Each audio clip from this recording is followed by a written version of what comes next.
Hello everyone. बच्चों, हम लोग लास्ट क्लास में क्या पढ़े थे? वेव की बात कर रहे थे। क्या पढ़े थे बच्चा? वेव की बात कर रहे थे। तो काफी सारी हमने बातें की थी, कुछ हम लोग रिवीजन कर लेते हैं पहले। जैसे मेरा एक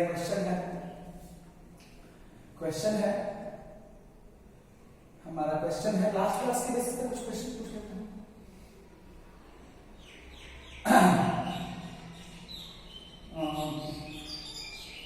all the electromagnetic waves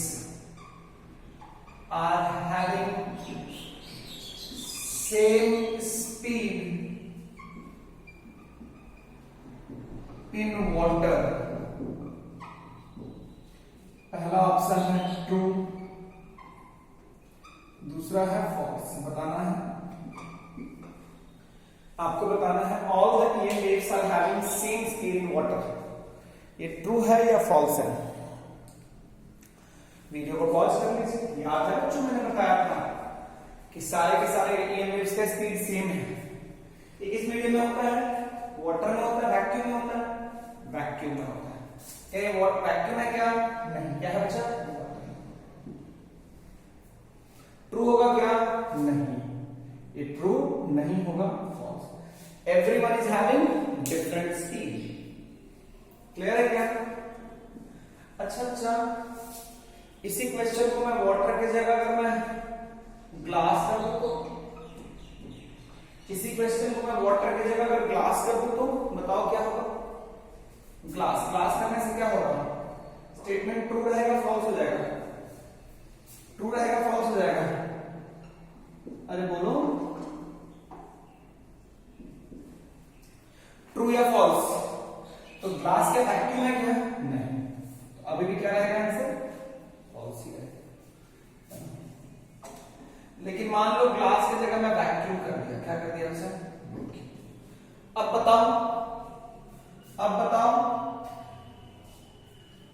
बताओ ट्रू या फॉल्स? वैक्यूम एक स्पेशल केस है, इसमें सारे EM वेव्स का स्पीड क्या होता है? सेम होता है, और ये ट्रू है। कोई डाउट तो नहीं है बच्चा? कोई प्रॉब्लम नहीं?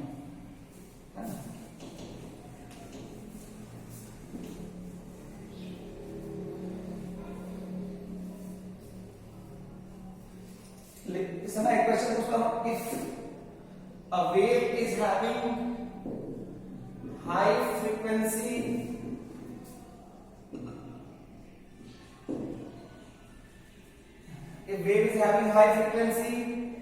it means it is having more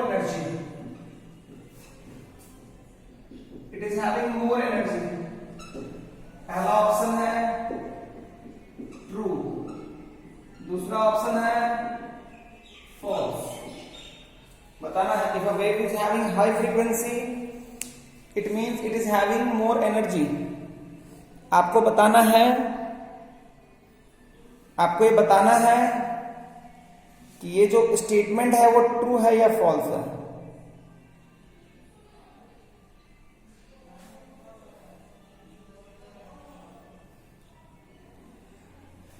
कि मेरी बात क्लियर है बच्चा? बोलो। तो बच्चा ये स्टेटमेंट ट्रू है या फॉल्स है? ट्रू है। तुम्हें पता है ना, energy of a wave is directly proportional to its frequency, है ना बच्चा? ठीक है। और बातें करें तो मान लो एक वेव ए है, इसकी फ्रीक्वेंसी x है। वेव बी की फ्रीक्वेंसी y है। वेव ए है, वेव ए उसकी फ्रीक्वेंसी है x, वेव बी की फ्रीक्वेंसी है y, है ना? वाटर मीडियम में बोला हुआ है, वाटर में x is less than y। मतलब वाटर में ए की फ्रीक्वेंसी जो x है और b की फ्रीक्वेंसी जो y है वो x लेस देन y है ना। ग्लास में क्या होगा, ग्लास में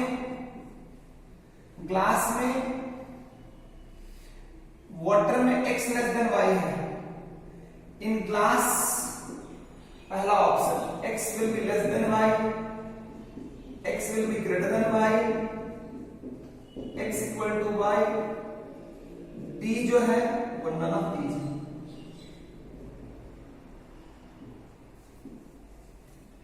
आपको बताना है कि वाटर में x है, a की फ्रीक्वेंसी x और b की फ्रीक्वेंसी y है। अगर वाटर में x लेस देन y है तो ग्लास में क्या होगा, बताना है अच्छे से। तो एक बात बताओ, पहले वीडियो को पॉज कर लो, फिर क्वेश्चन अपने से बना के फिर देखना सॉल्व। एक बात बता बच्चा, तुम्हें पता है ना कि मीडियम बदलने से फ्रीक्वेंसी बदलती नहीं है। तो अगर ये वेव ए अगर वाटर में है तो इसका वैल्यू x है ना, वाटर में है तो इसकी फ्रीक्वेंसी x है।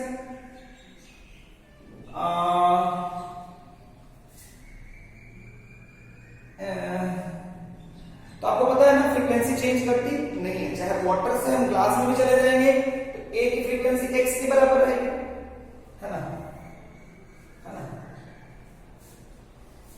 इस क्वेश्चन को ना ऐसे ना लिख के थोड़ा सा ये, है ना, इस क्वेश्चन को थोड़ा सा मैं एक अलग फॉर्मेट में लिख देता हूं,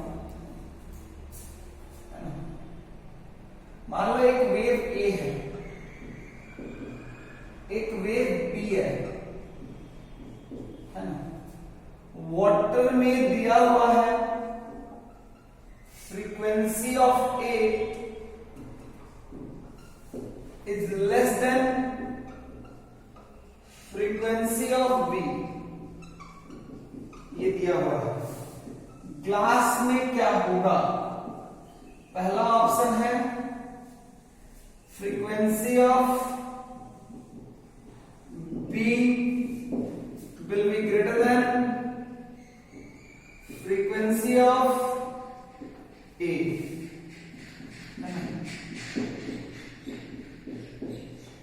है ना।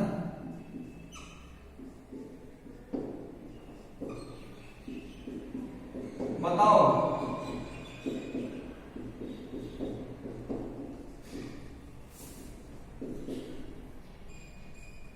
डेटा इनसफिशिएंट,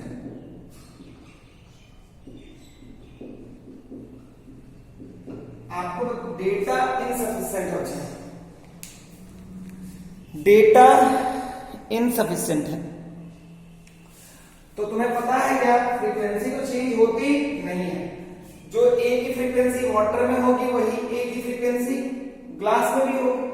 तो ग्लास में फ्रीक्वेंसी ऑफ, तो अगर वैल्यू चेंज नहीं करेगा तो रिलेशन यही होल्ड करेगा। अल्टीमेटली कौन सा रिलेशन सही होगा बच्चा, कौन सा रिलेशन सही होगा, ए। अभी भी वही रिलेशन होल्ड करेगा क्योंकि वेव अगर एक मीडियम से दूसरे मीडियम में चला जाता है तो फ्रीक्वेंसी बदलती नहीं। अब हम लोग बात करेंगे बच्चा मीडियम की एक प्रॉपर्टी को, इसको हम लोग क्या बोलते हैं, इसको हम लोग क्या बोलते हैं बच्चा, रिफ्रैक्टिव इंडेक्स। क्या बोलते हैं सर, रिफ्रैक्टिव इंडेक्स। इसको हम लोग म्यू से भी डिफाइन करते हैं। तो रिफ्रैक्टिव इंडेक्स को कैसे डिफाइन किया जाता है, refractive index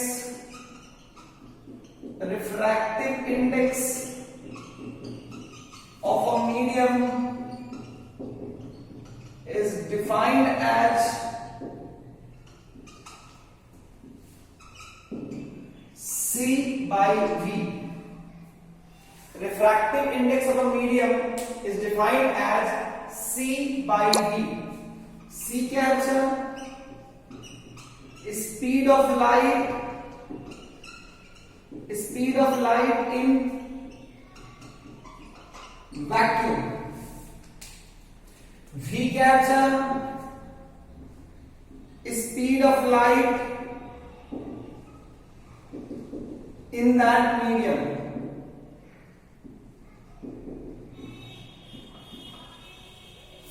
speed of light in vacuum divided by speed of light in that medium.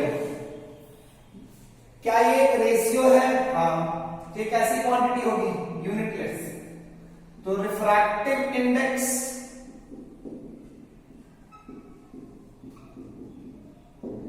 is a unitless quantity. Refractive index is a unitless quantity. Refractive index is a unitless quantity. Clear है क्या? Refractive index is a unitless quantity. Clear है ना?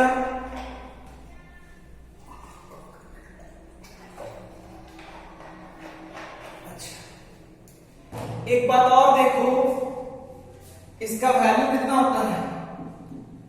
3 into 10 to the power 8 metre per second. कितना होता है बच्चा? 3 into 10 to the power 8 metre per second, है ना? तो ये वाला पॉइंट ध्यान रखना, refractive index is a unitless quantity. और क्या पता है बच्चा? रिफ्रैक्टिव इंडेक्स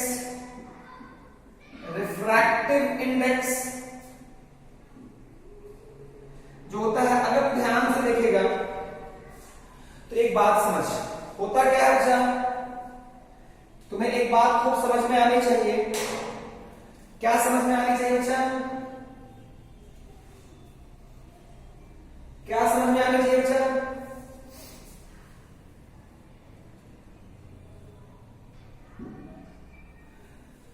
तुम्हें समझ में ये आनी चाहिए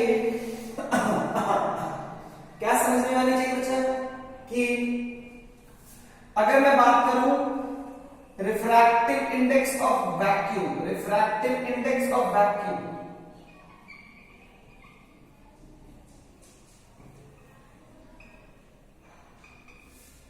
तो वैक्यूम में ये क्या होगा? सी। वैक्यूम में स्पीड ऑफ लाइट किसके बराबर होता है? सी के बराबर होता है, तो सी हो जाएगा। तो कितना हो जाएगा? 1। तो रिफ्रैक्टिव इंडेक्स ऑफ वैक्यूम कितना होता है? 1। तुम्हें पता है in any other medium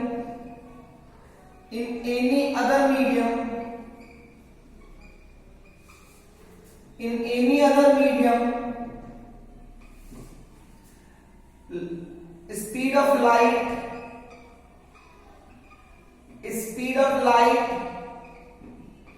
is less than speed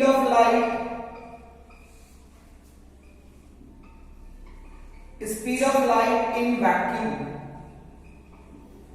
है ना बच्चों? Speed of light in vacuum, कोई दिक्कत वाली बात नहीं है। In any other medium speed of light is less then, मतलब v is less then c, है ना? तो म्यू क्या होगा? c by v। तो अगर ऊपर वाला बड़ा हो, नीचे वाला छोटा हो, तो म्यू क्या होगा? किसी भी मीडियम के लिए 1 से बड़ा होगा। म्यू क्या होगा? किसी भी मीडियम के लिए क्या होगा? 1 से बड़ा। तो यहां से हम बोल सकते हैं कि रिफ्रैक्टिव इंडेक्स का वैल्यू जो होगा वो क्या होगा? Greater than equal to 1। Refractive index का वैल्यू क्या होगा बच्चा? Greater than equal to 1।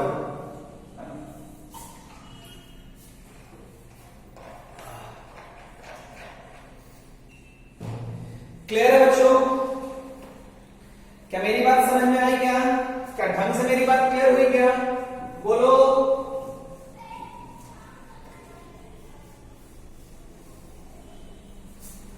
क्या मेरी बात क्लियर है? क्या चलो, अब अगर हम और बात करते हैं तो यहां से एक बात समझ में आ गई कि म्यू का वैल्यू c by v हो। म्यू का वैल्यू होता है c by v और इसका वैल्यू हमेशा 1 से बड़ा होता है। सारे पॉइंट्स क्लियर होने चाहिए, कोई दिक्कत वाली बात नहीं है। अच्छा बच्चा, एक बात बताओ, है ना? चलो मिटा दो। मैं एक चीज तुम्हें मैं और बोलता हूं, ऑल्दो इसकी जरूरत अभी जान लो कि जैसे बच्चा एक बात बताओ, मान लो ये वाटर है, क्या है बच्चा? वाटर। वाटर में मान लो यहां से इसमें रेड है, वॉयलेट है, इंडिगो है, एक्सरेज है, गामा रेज है। ये बहुत सारी अलग अलग इलेक्ट्रोमैग्नेटिक वेव्स आ रही है। ये मान लो कौन सा है? Red, violet, green. मान लो रेड है, वॉयलेट है, ग्रीन है, येलो है, ऑरेंज है, बहुत सारी लाइट जा रही है। किस मीडियम में जा रही है? वाटर में। क्या सबका स्पीड सेम होगा? मान लो speed of red, speed of violet, speed of green, speed of yellow, speed of orange, क्या ये सब सेम होगा या अलग अलग होगा? Speed of red is not equal to speed of violet, is not equal to speed of green, is not equal to speed of, ये सब आपस में बराबर नहीं होंगे। They won't be equal to each other. क्या मेरी बात खूब समझ में आई? क्या नहीं होगी। एक बात बताओ, अगर मान लो मैं म्यू ऑफ वाटर बनाऊंगा तो C बाई V की बात करूंगा। तो जब मैं म्यू ऑफ वाटर की बात करूंगा तो मैं लिखूंगा C बाई V। यहां पे मैं V किसका लूंगा? रेड का लूंगा, वॉयलेट का लूंगा, ग्रीन का लूंगा, येलो का लूंगा, ऑरेंज का लूंगा। किसका लूंगा? हमने क्या डिफाइन किया है? Refractive index of a medium. Refractive index of a medium हमने तो ऐसे बोला ना सर, हमने तो बात ऐसे बोला। क्या रिफ्रैक्टिव इंडेक्स ऑफ मीडियम की जब हम बात करेंगे तो C बाई V, V किसका होगा? V किसका लोगे? तो रियलिटी में बच्चा हम लोग refractive index of a medium एक पर्टिकुलर लाइट के लिए, मतलब हम लोग ऐसे बोलेंगे। रियलिटी में होना यह चाहिए, रिफ्रैक्टिव इंडेक्स ऑफ वाटर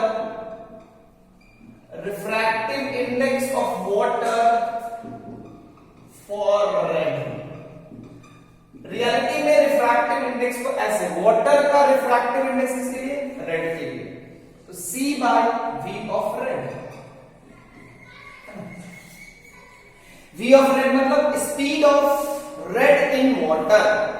फिर similarly refractive index of water for violet, इसका मतलब C by speed of violet.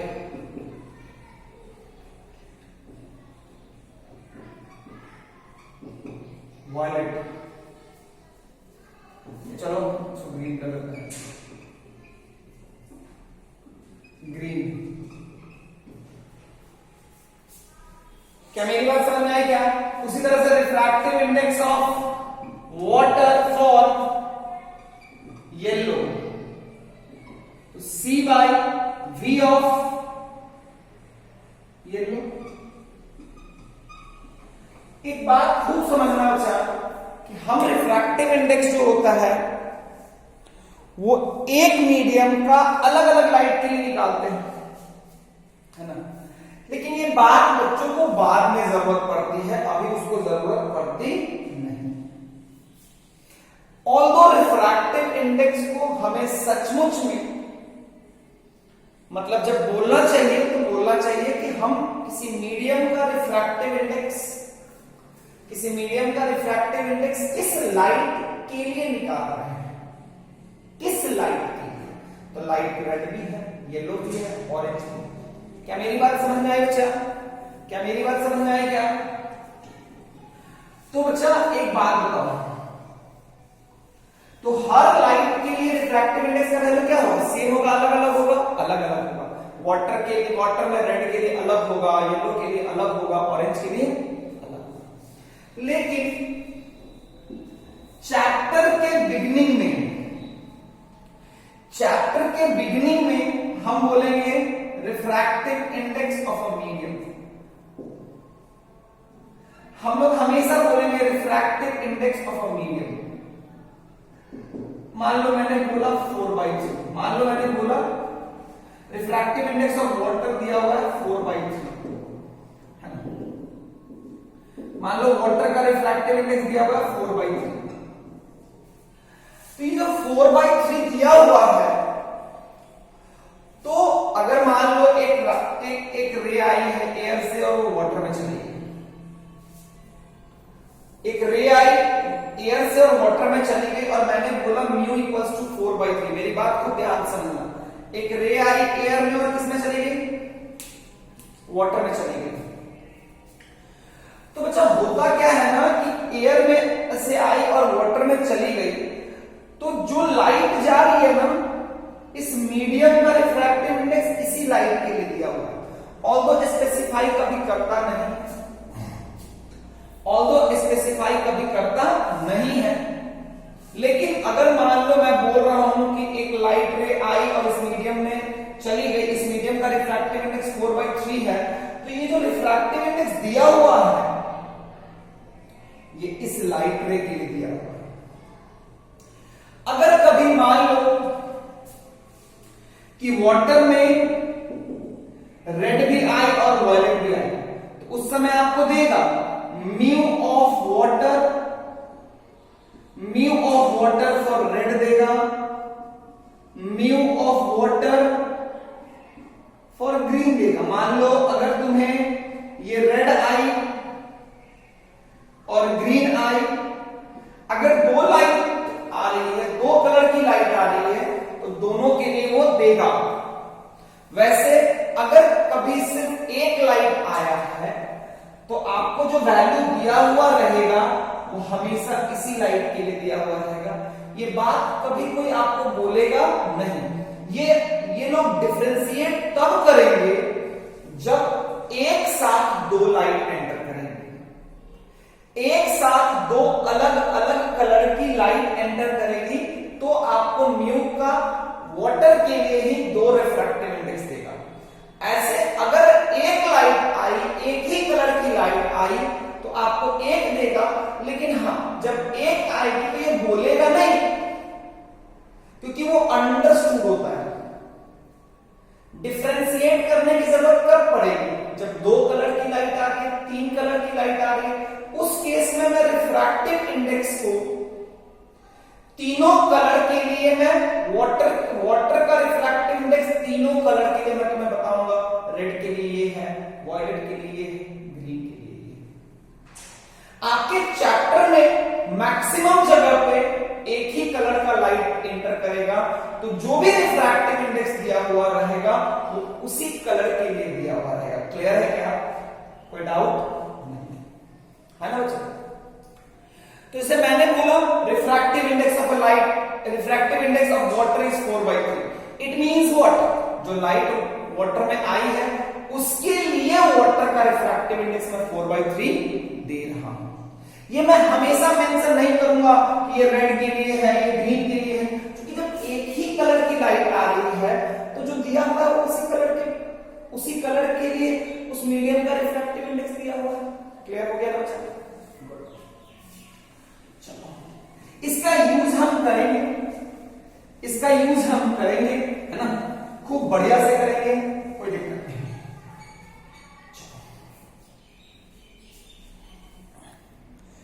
अब बच्चा क्या है, मान लो एक क्वेश्चन होता है, जैसे बच्चा मैंने दे दिया म्यू ऑफ वाटर, मैंने दे दिया कितना दे दिया बच्चा 4/3, और मैंने आपको दे दिया म्यू ऑफ ग्लास, मान लो मैंने 3/2 दे दिया। अब मैं एक क्वेश्चन पूछता हूं, रिफ्रैक्टिव इंडेक्स ऑफ ग्लास, ऐसे मैं बोल दूंगा, ऐसा सिंबल दे दूंगा, यहां पे ग्लास, यहां पे वाटर, या इसको कोई ऐसे भी लिखता है,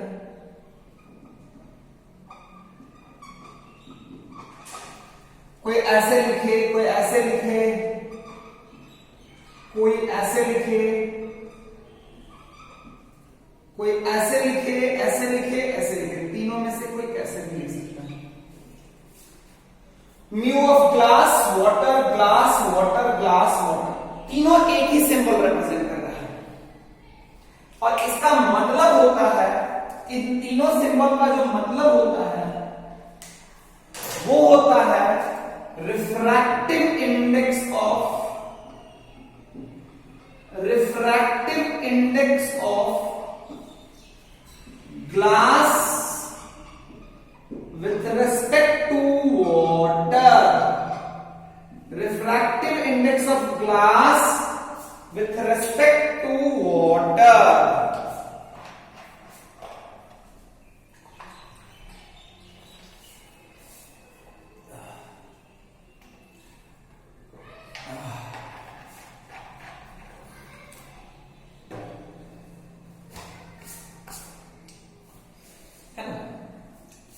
refractive index of glass with respect to water, जैसे बताओ तो मान लो मैंने ऐसे दे दिया μ21, μ21, बताओ तो इसका करेक्ट नाम क्या है?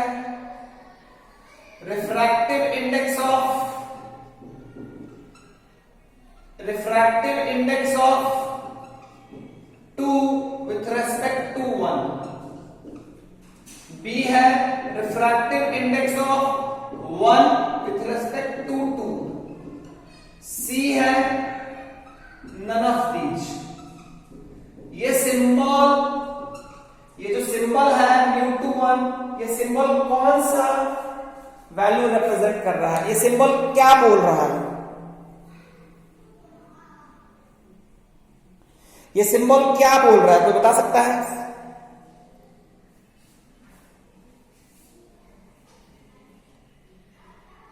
ये सिंबल क्या बोल रहा है, कोई बता सकता है? देखो μ21 यानी refractive index of 2 with respect to 1, यही बोल रहा है ना। So option A is correct, option A is correct. तो कभी कोई ऐसा बोलेगा, ये बोले या ये बोले या ये, इसमें वाटर थोड़ा नीचे लिखा हुआ है ना सर, वाटर थोड़ा नीचे लिखा हुआ है।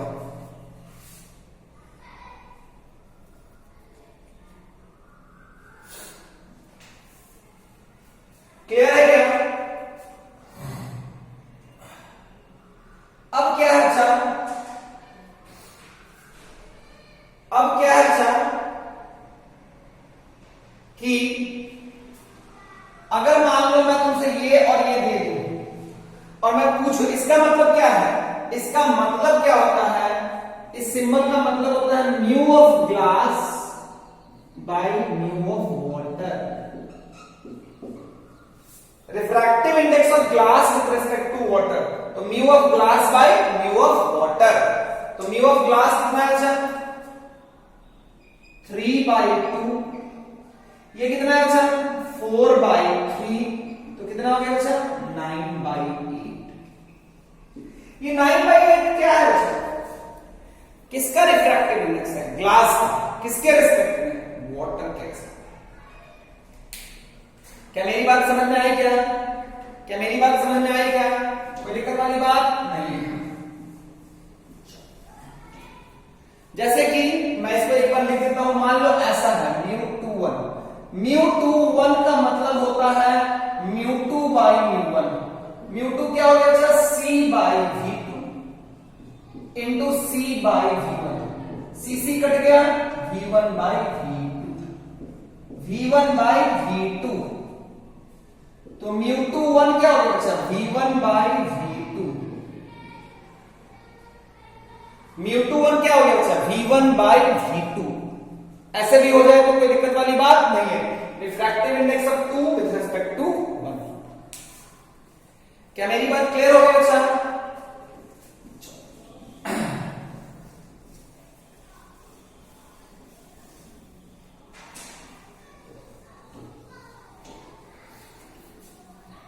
इसे मान लो तुम्हें दिया हुआ है, मान लो μA दिया हुआ है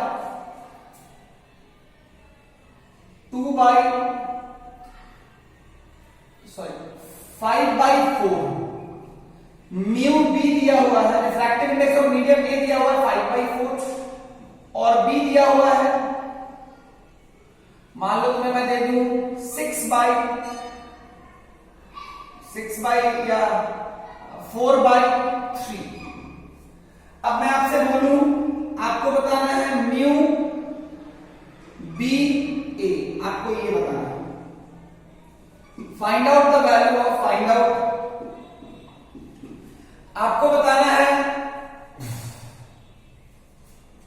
पहला ऑप्शन 5/3, दूसरा ऑप्शन 4/3, सॉरी 5/3, 3/5, तीसरा ऑप्शन जो होगा वो होगा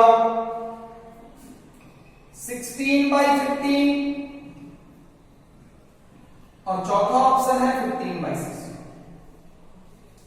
कौन सा ऑप्शन सही है? कौन सा ऑप्शन सही है आपको बताना है। कौन सा ऑप्शन सही है बच्चा?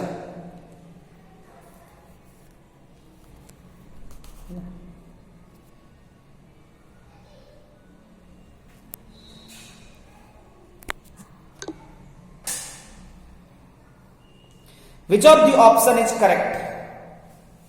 Which of the option is correct? तो देख इस सिंबल का मीनिंग क्या होता है? Mu B by mu A. Mu B कितना है बच्चा? 4/3 बाई 5/4, तो 4/3 इंटू 5/4, 4/3 बाई 5/4 कितना होगा? 16/। Which of the option is correct? Clear है क्या?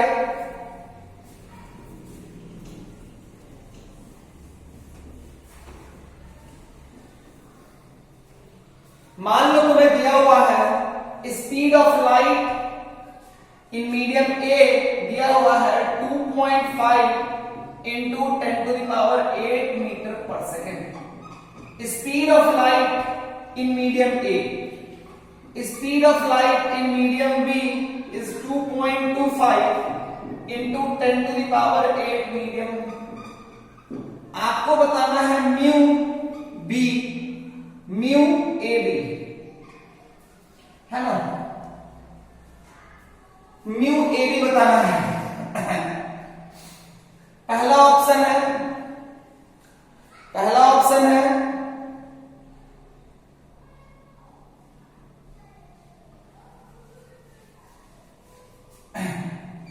9/10, दूसरा ऑप्शन है 10/9, तीसरा ऑप्शन है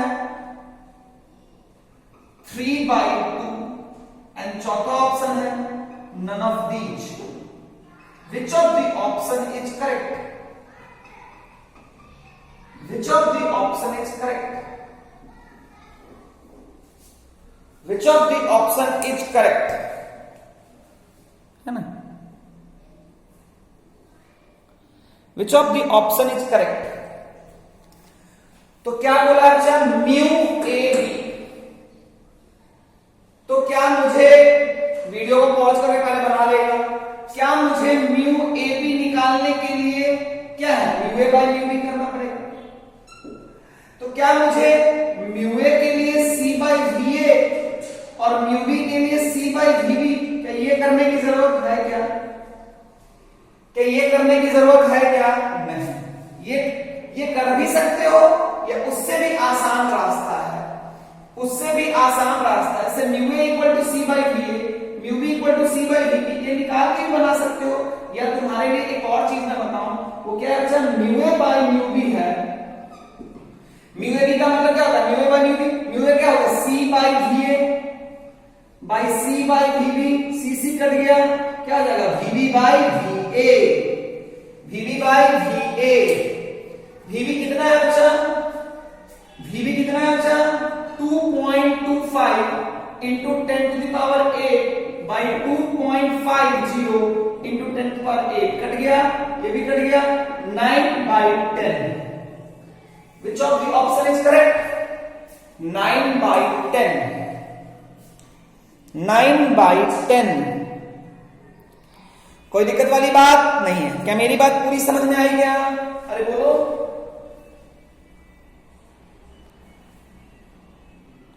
क्या मेरी बात समझ में आई बच्चा?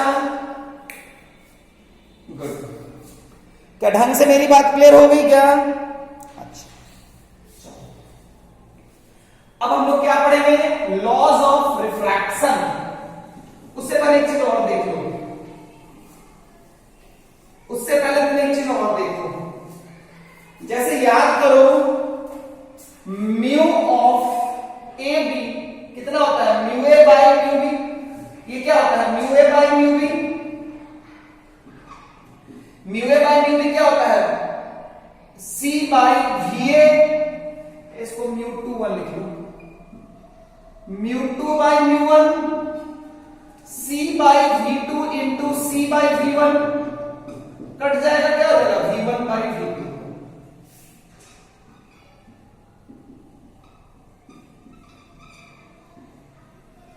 ये है ना?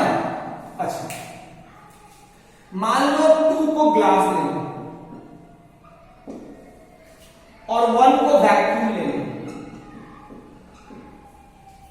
तो म्यू टू वन क्या हो जाएगा?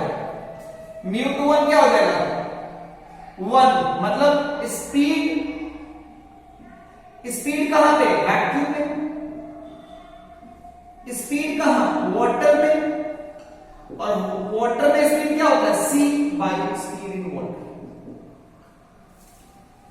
ये फॉर्मूला के पता है क्या होता है? ये होता है म्यू ऑफ वाटर। ये क्या होता है बच्चा? Mu of water. देख, refractive index of 2 with respect to 1 क्या होता है? Speed in 1 by speed in 2। Light का स्पीड इन 1 बाई लाइट का स्पीड इन 2। तो 2 को मान लो ग्लास, 1 को मान लो वैक्यूम। तो 1 वैक्यूम मानते ही यहां पे स्पीड कहां है? वैक्यूम में। 2 यहां स्पीड कहां है? वाटर में। लाइट का स्पीड कहां पे? वाटर में। तो स्पीड इन वैक्यूम क्या होता है? C by V of water. ये किसका फॉर्मूला है? Mu of water. मतलब म्यू ऑफ वाटर जो है वो रियलिटी में mu of water with respect to vacuum. मतलब जो फॉर्मूला तुम जानते हो ना, mu of water equal to C by light का स्पीड इन वाटर, ये जो है ये किसके रिस्पेक्ट में निकाला गया है? वाटर का। ये निकाला गया है वैक्यूम में। ये रिफ्रैक्टिव इंडेक्स किसके रिस्पेक्ट में निकाला गया? जैसे मैं बोलता हूं रिफ्रैक्टिव इंडेक्स ऑफ वाटर, मैं बोलता हूं रिफ्रैक्टिव इंडेक्स ऑफ वाटर।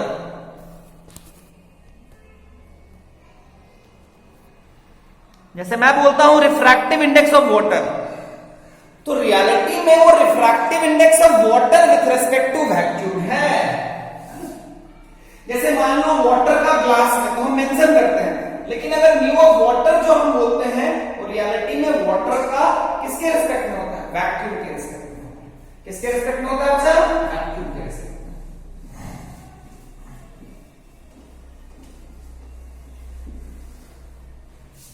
चलो लिखो, लॉज ऑफ रिफ्रैक्शन।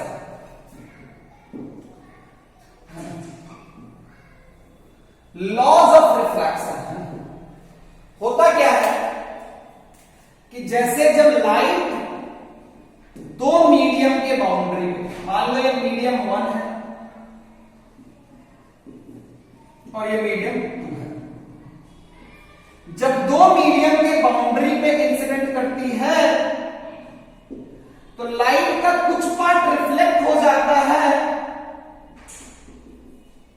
और कुछ पार्ट क्या हो जाता है? रिफ्रैक्ट।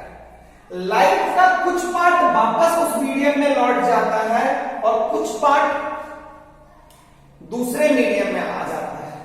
इसको हम लोग इंसिडेंट रे बोलते हैं, इसको हम लोग रिफ्लेक्टेड रे बोलते हैं, इसको हम लोग रिफ्लेक्टेड रे बोलते हैं और इसको हम लोग रिफ्रैक्टेड रे बोलते हैं। कौन सा रे बोलते हैं बच्चा? रिफ्रैक्टेड रे। कौन सा रे बोलते हैं बच्चा? रिफ्रैक्टेड रे।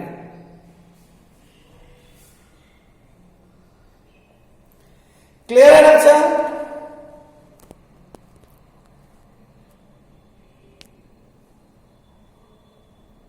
है ना? अब अगर ध्यान से देखोगे तो तुम्हें ये इंसिडेंट एंगल होता है, नॉर्मल एंड इंसिडेंट रे के बीच का एंगल को इंसिडेंट एंगल बोलते हैं। ये आर होता है, तुम्हें लॉज ऑफ रिफ्लेक्शन से पता है ना, angle of I equals to angle of R. मान लो ये एंगल जो है ना, ये एंगल रिफ्लेक्टेड एंगल, इसको आर डैश बोलो, लेकिन ये और ये बराबर नहीं होता है। तो इंसिडेंट रे से रिफ्लेक्टेड रे को निकालने के लिए लॉज ऑफ रिफ्लेक्शन पढ़ते हैं, और इंसिडेंट रे से रिफ्रैक्टेड रे निकालने के लिए हम लोग लॉज ऑफ रिफ्रैक्शन पढ़ते हैं। होता क्या है बच्चा? होता क्या है कि जब भी लाइट एक मीडियम से दूसरे मीडियम में गई है तो रिफ्रैक्शन जरूर होगा। तो एक है laws of refraction. Laws of refraction का पहला पॉइंट है बच्चा incident ray. Incident ray, refracted रे and normal at the point of incidence. Normal at the point of incidence lie on a same plane।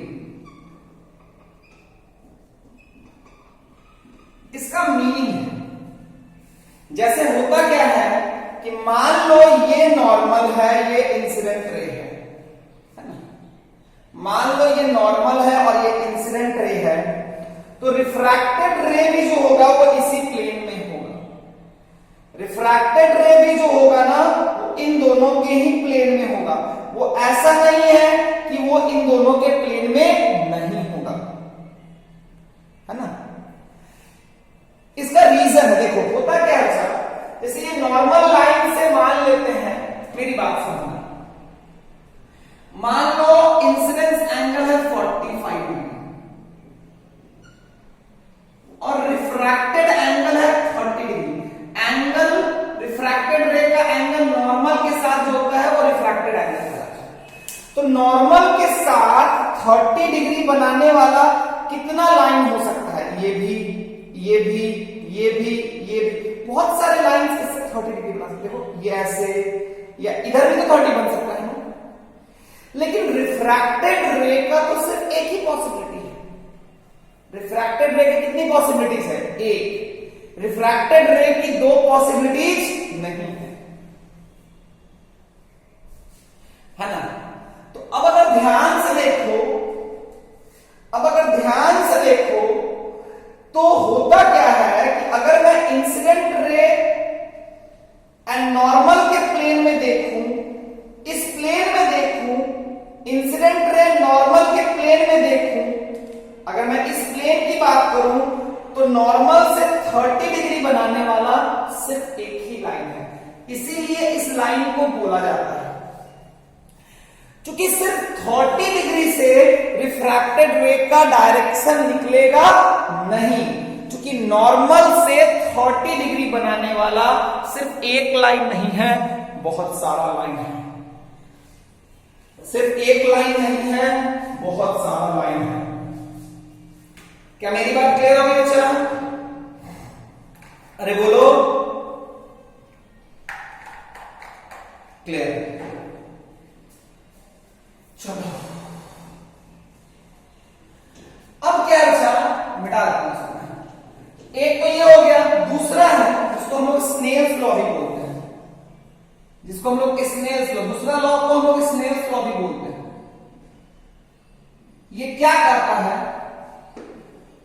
कि अगर मान लो ये इंसिडेंस एंगल है ना, तो देखो एक लाइन चीज हमेशा बनाना, ये इंसिडेंट रे को हमेशा जरूर बना लेना डॉट से, क्योंकि ये इस लाइन पे इंसिडेंट रे जा रही है।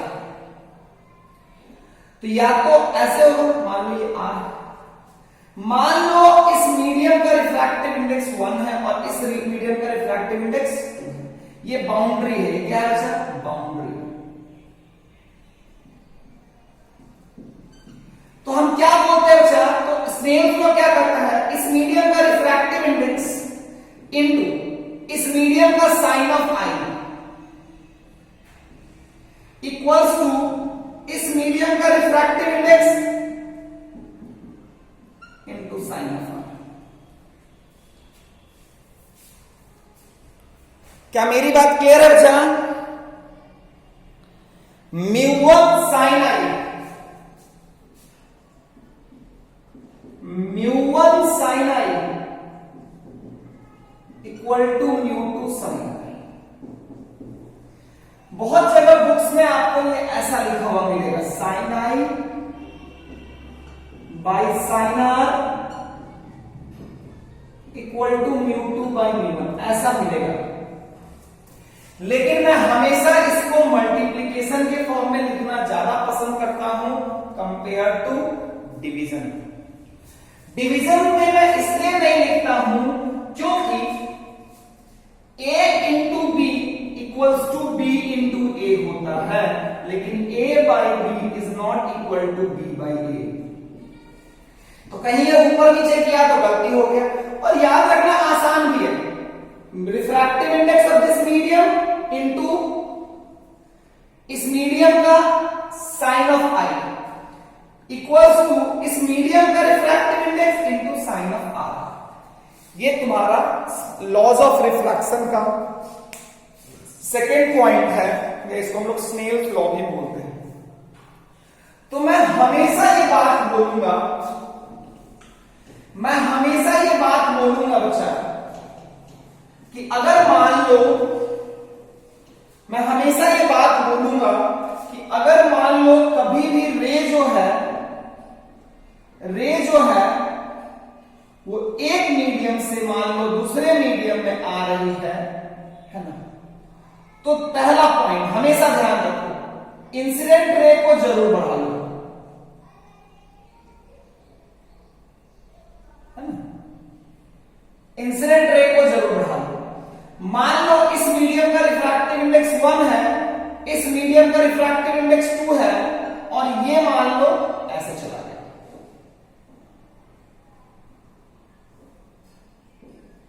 तो हम लोग क्या बोलते हैं, ये I है और ये R है, हम लोग क्या बोलते हैं, mu one sine of I equal to mu two sine of I। Mu one sine of I is equals to mu two sine of R, है ना बच्चा? तो ये हमेशा ऐसे लिखना है और ये इसको ऐसे लिखना है, डन। ये इससे तुम क्या होगा, इससे तुम्हारा R निकालने में आसानी होगी।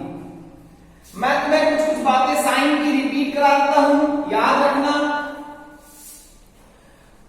अगर 0 degree, 30 degree, 45 degree, 60 degree and 90 degree, sine theta 0 degree के लिए कितना होता है 0, 30 डिग्री के लिए 1/2, ये कितना होता है 1/√2, ये कितना होता है √3/2, और ये कितना होता है 1।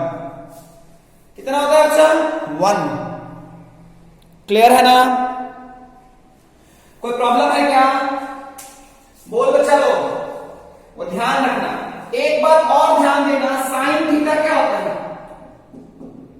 P/H, और तुम्हें पता है ना कि P जो होता है वो हमेशा H से छोटा होता है, इसीलिए साइन थीटा का वैल्यू हमेशा 1 से बराबर होता है, 1 से छोटा या 1 के बराबर होता है। साइन थीटा का वैल्यू कभी भी 1 से बड़ा आता नहीं है। अगर 1 से बड़ा आ गया है, इसका मतलब है कि वो चीज पॉसिबल नहीं है, वो चीज पॉसिबल नहीं है। देखो होता क्या है, R निकालने के लिए अगर मान लो मुझे साइन ऑफ R अगर 1/2 आ गया, तो तू क्या बोल सकता है कि साइन ऑफ R अगर 1/2 आ गया तो R डायरेक्टली क्या बोल सकता है 30। मान लो साइन ऑफ R की जगह अगर मान लो साइन ऑफ R का वैल्यू मान लो 1/2 आ जाए, तो R डायरेक्ट क्या बोल सकते हो 45 डिग्री। होता क्या है, अगर मुझे साइन पता चल जाए तो मेरे लिए r का वैल्यू, अगर मुझे कभी भी साइन ऑफ i का वैल्यू पता चल जाए, साइन ऑफ r का वैल्यू पता चल जाए, तो मेरे लिए i और r का वैल्यू निकालना कोई डिफिकल्ट टास्क नहीं है।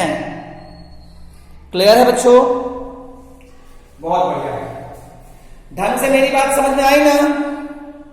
कोई दिक्कत नहीं है ना बच्चों? कुछ क्वेश्चन करते हैं।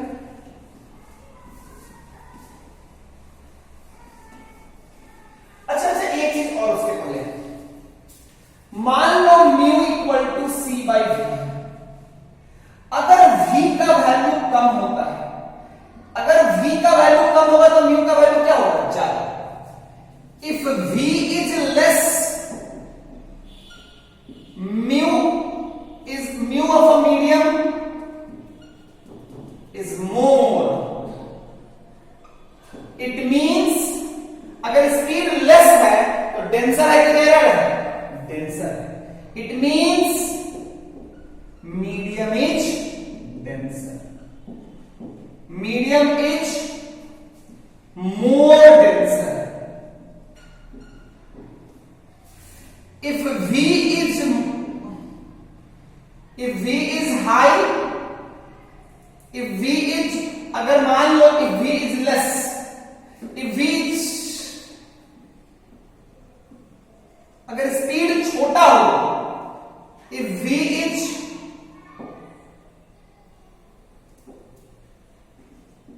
less, if v is more, mu of medium is more, mu of medium is less. It means medium is more rarer. देखो सर, अगर मान लो एक भीड़ में तुम दौड़ो, तुम्हारा स्पीड कब कम होगा? जब डेंसर होगा, जब क्राउड डेंसर होगी तब कम होगा स्पीड, या क्राउड रेयर होगी तब कम होगा? तो बताओ, क्राउड रेयर होने पे स्पीड क्या होगा? ज्यादा। क्राउड डेंसर होने पे स्पीड क्या होगा? कम। तो क्राउड डेंसर का मतलब मीडियम डेंसर है यहां से। तो अगर स्पीड ज्यादा हुआ, स्पीड मीडियम में लाइट का स्पीड ज्यादा हुआ, मीडियम में लाइट का स्पीड ज्यादा हुआ, इसका मतलब रिफ्रैक्टिव इंडेक्स छोटा हुआ, स्पीड ज्यादा होने का मतलब मीडियम रेयर था। क्या मेरी बात क्लियर है? क्या ये बात समझ में आनी चाहिए, है ना? जैसे अच्छा मान लो तुम्हें दिया हुआ है म्यू ऑफ ग्लास, दिया हुआ है 3/2 और म्यू ऑफ वाटर दिया हुआ है 4/3, है ना? आपको बताना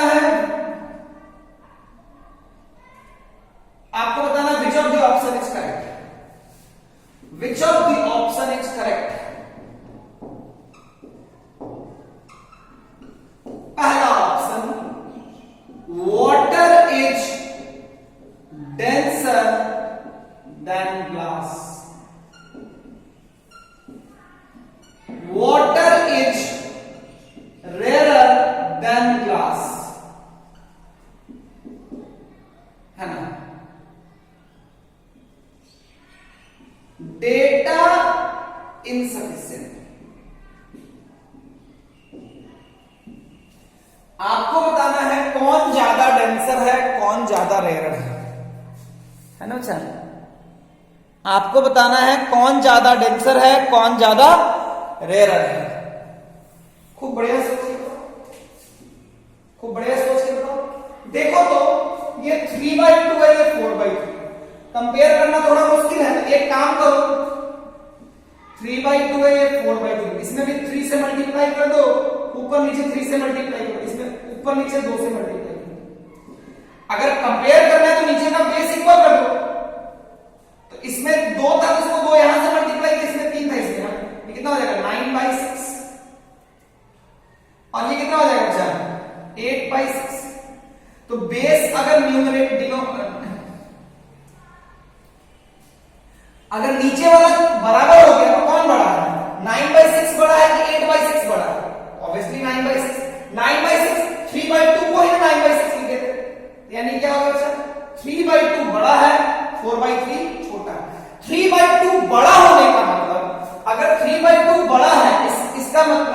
ग्लास में लाइट का स्पीड क्या है?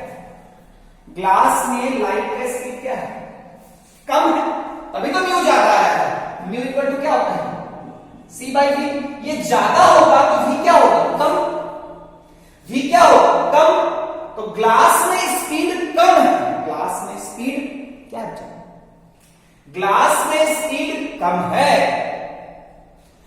तो ग्लास में स्पीड कम है, इसका मतलब ग्लास ज्यादा डेंसर है। म्यू ज्यादा है ग्लास, इसका मतलब ग्लास ज्यादा डेंसर है। तो water is denser than glass? No. Water is rare than glass? Yes. B is the correct answer. B is the correct. Mu ज्यादा होने का मतलब मीडियम डेंसर है, स्पीड ज्यादा होने का मतलब रेयरर है, डेंसर नहीं। स्पीड ज्यादा हो जाएगा उस मीडियम में तो म्यू कम हो जाएगा ना, म्यू कम होगा तो रेयर। कंफ्यूज नहीं होगे ना? कोई दिक्कत वाली बात नहीं।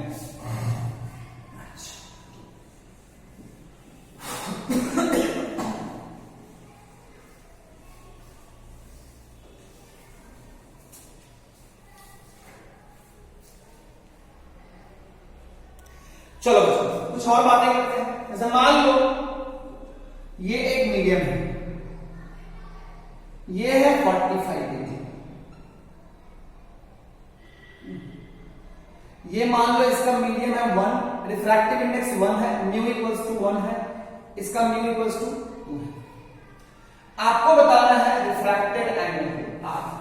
Option A 60, option B 30, option C 15, option D none of these.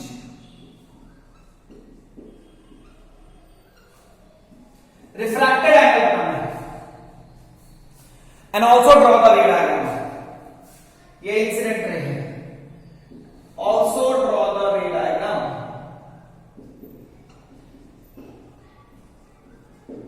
Also draw the ray diagram. खूब बढ़िया से बताऊं। Also draw the ray diagram.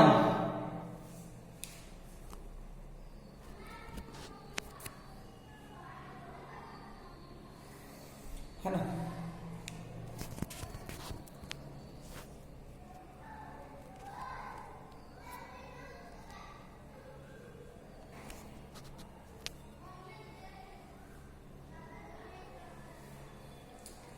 देखो एक चीज मैं तुम्हें सिखाते सिखाते मर जाऊंगा, लेकिन तुम लोग नहीं सीखोगे। अगर सीख लोगे तो जीवन आसान हो जाएगा। हमेशा इंसिडेंट रे वाले डायरेक्शन को आगे बढ़ा लेना।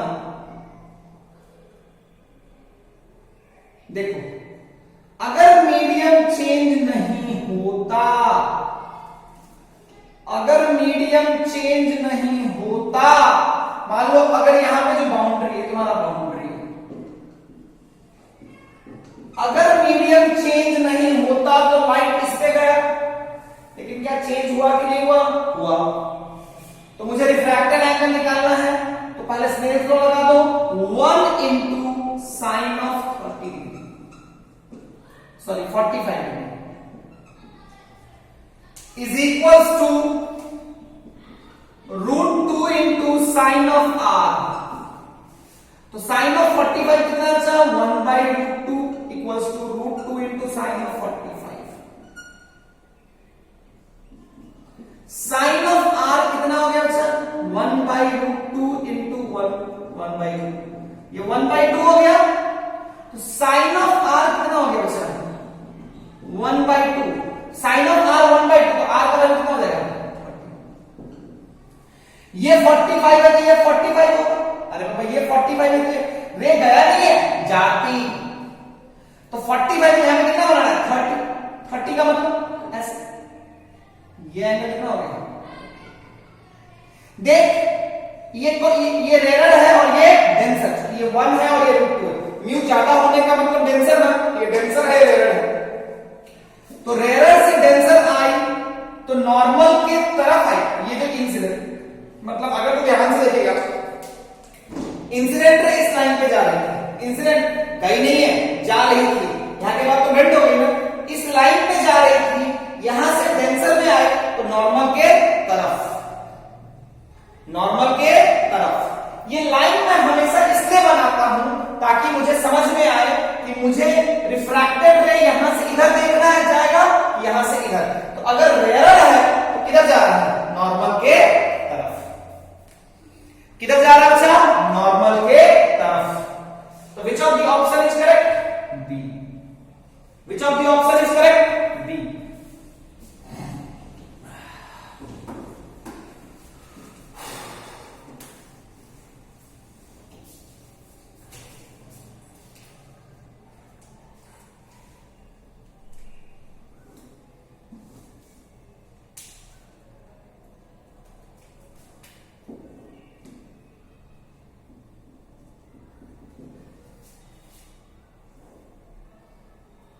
मान लो ये है 45 degree,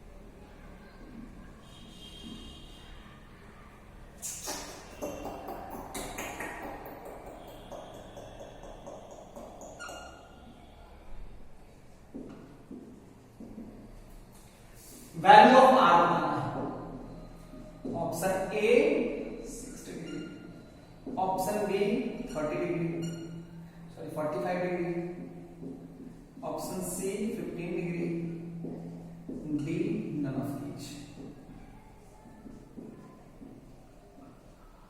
which of the option is correct? Video को पॉज करके पहले बना लो। देखो तो ये बाउंड्री है ना, ये नॉर्मल है ना, तो अगर रेंज चेंज अगर नहीं चेंज होती तो इस पे जाता।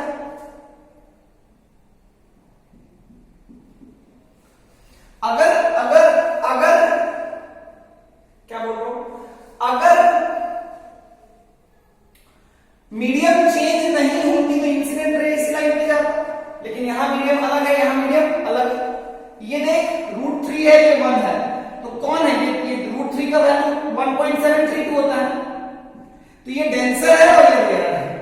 देखते हैं म्यू का वैल्यू क्या होगा। तो √3 into sine of 30 equal to 1 into sine of R. मान लो आर है, क्या बनाएगा? साइन ऑफ आर कितना आएगा? √3 इंटू 1/2 √3/2। आर का वैल्यू कितना हो जाएगा? 60। तो ये 30 है, ये 30 है, तो ये भी 30 है। 60 बनने के लिए तो ऐसे जाएगा ना भाई, ये एंगल में 60 होगा। नॉर्मल से एंगल में होता है आर। तो देखो यहां पे क्या हो गया, यहां से नॉर्मल की तरफ आया कि नॉर्मल से अवे गया? नॉर्मल से अवे।